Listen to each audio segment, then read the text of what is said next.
Welcome to Card Corner. These are the cards. That's the corner. Today I've got these Lion King cards by Upper Deck. They are from 2019, so I thought that would be cool to check these out because they are cards from a movie that was released like 30 years before the actual set of cards. So be interesting to check it out. The Lion King was probably the first movie I saw in the theater when I was a kid.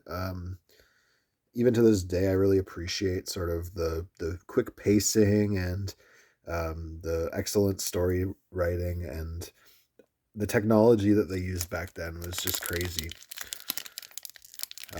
People typically, I guess, consider like Pixar style computer animation to be more advanced, but the stuff they were doing with like the multi-plane camera and was just unbelievable.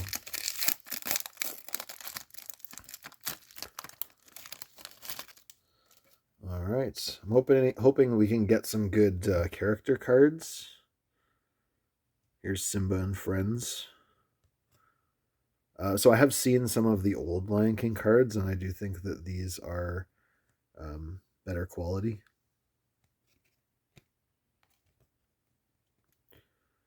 Simba and Friends. We'd love you to stick around for dinner. Yeah, we could have whatever's lying around. The hyenas, Shenzi, Bonsai, and Ed, look to make a meal out of the wayward trio of Simba, Nala, and Zazu, caught trespassing in the elephant graveyard. All right, next up we got Timon. That's a good character card. Tastes like chicken. Simba's belly growls louder than he can. To sate his hunger, Timon and Pumbaa dig up some delicacies. Grubs. Simba's disgust is obvious until he takes a nibble. I guess he says slimy yet satisfying. Oh, nice. We got one of those lenticular cards, as it mentioned. Majestic Motion. Does it say how often I get them?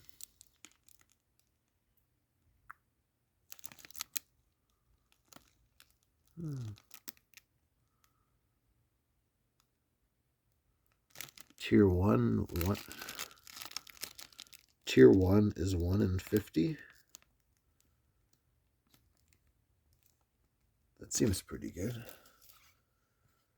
And it is of Rafiki breaking the coconut to anoint Simba after he is born, I believe. Cool. It looks cool with the splashing of the water in 3D. Sorry, water. It's like some kind of juice. As is tradition, Rafiki, friend in Swahili, a shaman and spiritual guide to the Pride, prepares the ceremonial ritual at Pride Rock, calling all across the savannah to come celebrate and bear witness to Simba's anointment. It's pretty cool. All right, and next we got Lion's Pride Simba and Nala card. No matter the reasons or consequences, you'll never stray too far from home. Simba willingly parted ways with his pride and his homeland to find a place in the world, but his path has come full circle, leading him back to the Pride Lands. Though he wishes on better terms during better times, still the Pride welcomes him as if he never departed. The true king has returned. Giving them their lion hug there. All right, that was a pretty good first pack, I think. I really liked this Timon card as well as this lenticular card. I think did I get 4 there? Yeah, I think I only got 4. Oh well.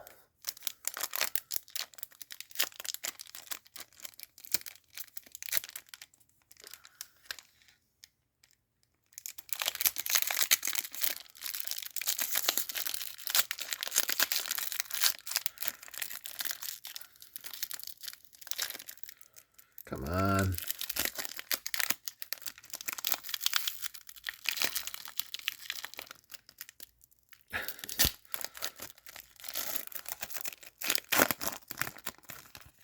All right. Here we got a Hakuna Matata card with Timon, Pumbaa, and Simba. On this day, Pumbaa and Timon are leisurely meandering along the desert border when they spot buzzards circling on the horizon. Curious, they trot over to find a lone lion cub face down in the sand, exhausted and parched. Shooing the buzzards away, the duo gathers up the wayward stranger, taking him to the safety of the oasis. A Hakuna Matata card. All right, next up we got Mufasa, voiced by James Earl Jones. As Rafiki makes his way to Pride Rock, he's greeted by King Mufasa, jubilant and gleaming with excitement.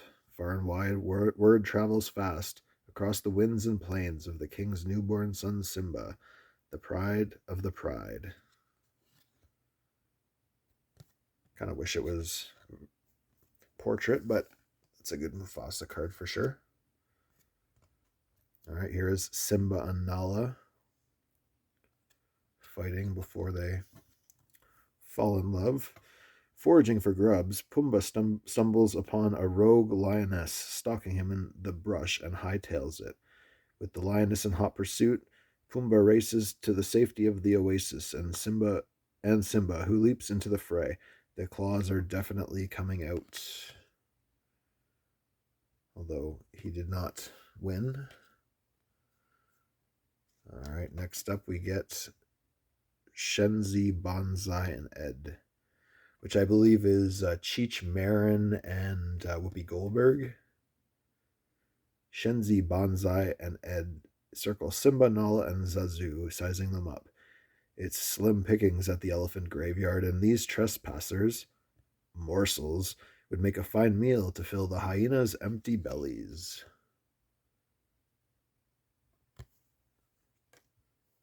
Shenzi, Bonsai, and Ed. And last is Simba, giving that shocked face as I believe Mufasa is falling to his death. Simba and Nala race through the cavern with the hyenas nipping at their heels. Climbing a mountain of elephant bones, Nala loses her footing, sliding down the pile. Simba gasps but keeps his composure, growling and leaping over Nala to fend off their pursuers. Maybe it's a bit earlier. All right, I think I like out of that pack the best Mufasa, but I do like how they're punctuating moments in the movie by actually making them character cards instead of just like Mufasa, blah, blah, blah. Just make it Mufasa. Just making it Mufasa, I think, is the better decision.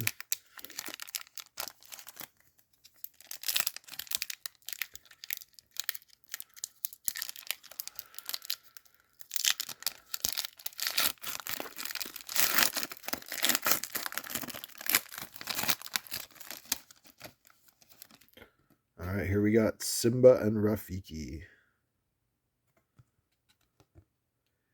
In the wake of the fiery confrontation, a cleansing rain falls upon Pride Rock, bringing with it a sense of renewal and healing throughout the Pride Lands.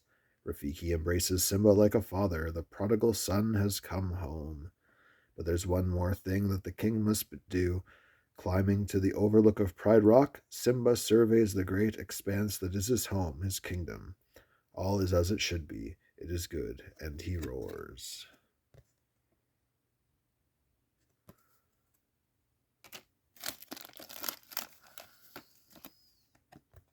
All right, here we got Pumbaa.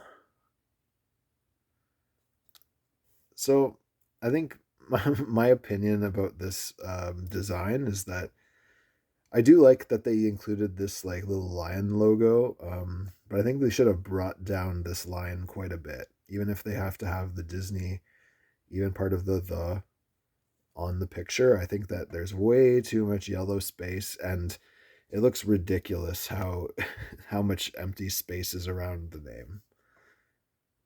That's just my thought on that. Reminiscing, Timon and Pumbaa in song regale Simba on the gluttonous warthog's rather malodorous tale that led him on the path to Hakuna Matata.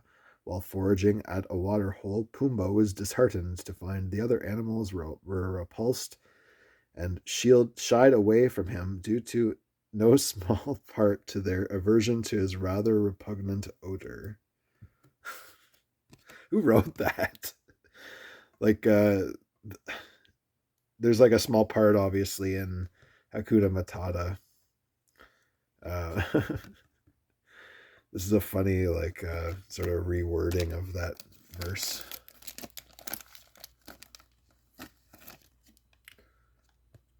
All right, here we get Scar. It's like so much space. At least make the name of it bigger. Voiced by Jeremy Irons. Scar's plan to rid himself of King Mufasa and Simba is simple enough, but it takes more than words to get through the thick skulls of Shenzi, Banzai, and Ed. Clutching Shenzi, Scar makes certain he has the hyena's undivided attention.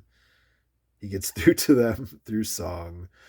And that is probably my favorite Disney song is the Be Prepared song. Um, and then they made these like the remakes where they look like real lions, and I didn't see that one, so I don't know if it's like good or not. I've heard mixed opinions. I think that it didn't need to be redone personally, but I heard that they excluded "Be Prepared," which I think is a travesty because um, that song in the original is top notch. But it's a great villain song, and it makes Scar like just like a good bad guy. Like it sort of, I think it's supposed to parallel like some of the like Bolshevik stuff that happened in Russia. Uh, because you see at the end, like Scar sort of goes into the moon, very similar to the hammer and sickle, and I think that that symbolism, like, is crazy symbolism for a children's movie. Here's Simba and Friends. I think we did this one already. Uh, did we? Oh, that was a different Simba and Friends. The Elephant Graveyard. It is a forbidden place full of mystery and deep shadows. Those who stray there, far beyond the kingdom's northern border of protection, rarely return. It is not somewhere a young prince, his chosen mate, and their steward should be. Zazu's dire warnings ring true. All right, and here is Zazu, voiced by Rowan Atkinson, Mr. Bean. Hey, did we order this dinner to go? 'Cause there it goes. While the hyenas banter amongst themselves, Simba, Nala, and Zazu scatter and make their escape. Well, maybe not Zazu, as he's snatched up midair. The cast in this movie is pretty good, for sure. A lot of huge actors.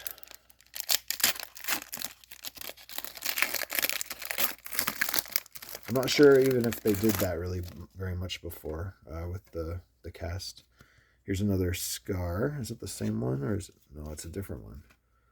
I like this Scar better too. So it looks like instead of giving them like moment names, they just have like a bunch of each character based on their moments. Fed up with the lioness's total disregard for hunting, which means no scraps for the hyenas to scavenge, Shenzi, Banzai, and Ed vent their frustrations to the pride's usurper. Scar has little time for the hyena's petty squabbling and even less patience for their blatant disrespect for his royal authority. Still, he agrees to address the matter personally. All right, here we got the sunrise. The landscape is a character in this film. Um, yeah, the very memorable opening scene.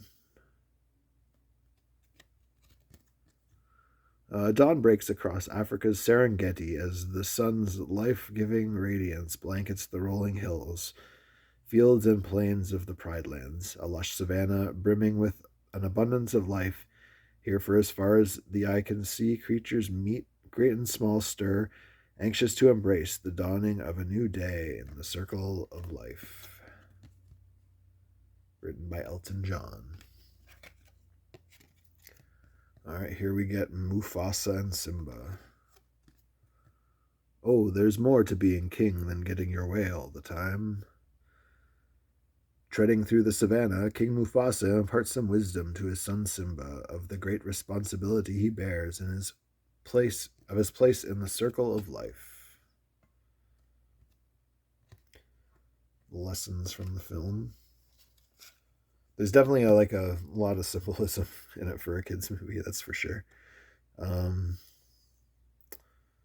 Here's Scar doing his threat thing to one of the hyenas. I will be king. Stick with me, and you will never go hungry again. The lights are on, but nobody's home. Grabbing Bonsai by the throat, Scar is certain his plan to usurp his brother's throne will succeed, with help from the hyenas. His argument is sound and very convincing. All right, and we got one last card here. It is Baby Simba. So I think that this choice to have the cards be not named like Simba's Born or whatever, or something even without Simba in it, is a good choice because they make the cards sort of stand on their own a little better. So that's one of the things that I like about not collecting big sets, is because in a way that, like, if you're collecting and you collect the whole set, the cards are sort of like all stuck in together, so you can show them all off. But if you only have a few cards and you're not completing sets, like I'm not, you can just have like singular cards lying around your house like Goofy here. Wide-eyed with wonder, Simba, the newborn heir, huddles in his mother's arms, uncertain what to make of the fawning Rafiki and this strange new world he's been born into. Hope and promise for the pride's future are reflected in Simba's eyes, and the circle of life is renewed. All right, guys, I enjoyed opening this set a lot. Let's check out that lenticular card one more time. Let me know which card was your favorite. I also really liked some of these other cards. In general, I just liked the way that they handled the different characters. And this Timon is probably my next favorite, voiced by Nathan Lane. Anyway, like the video if you enjoyed it. Subscribe to the channel if you want to see more random card nonsense. This is the Lion King from, what was it, 2019 on Card Corner. Take it easy.